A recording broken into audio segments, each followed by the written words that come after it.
and thank you for joining me as I share with you about a Christmas that I remember so well. It goes back to 1995, and my son at that time was coaching people in football at a conference centre in Northampton. And about a week before he was due to come home for Christmas, he phoned me up and said, "Mum, can I bring a couple of friends home with me to join us for Christmas, because they come from Europe and they're over here working to learn their English and they can't get home for Christmas and they'll be on their own." So of course I said, of course, bring them home. Very happy to have people come and be with us. So 2 days before Christmas he came home and his car was full of young people. There was 4 of them crammed in the car with him. And it was such a joyous time.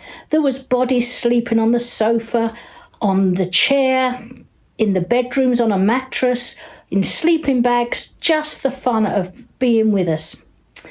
And we had some really good conversations. And I remember having one evening saying to them, "What do you do at Christmas? How do you celebrate Christmas?" And we had some interesting answers. Some of them celebrated Christmas on Christmas Eve.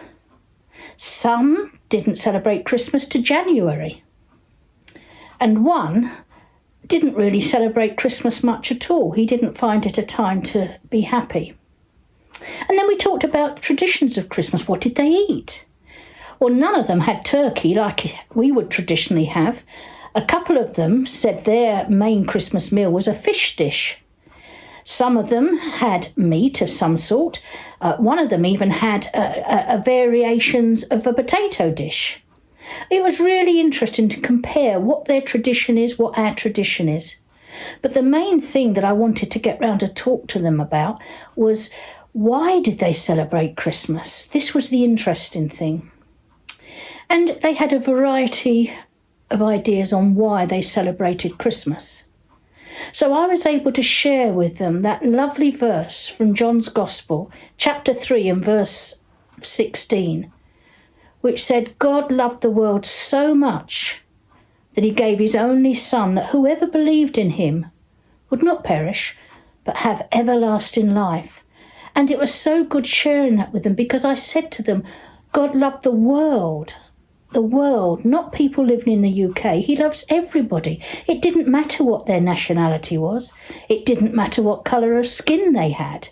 God loved them all equally. And that's what Christmas is all about, because it was part of his love to send Jesus down as a tiny baby on that first Christmas morning, to come to the earth with the idea that he was going to grow up and die to save us so that we can get back to God.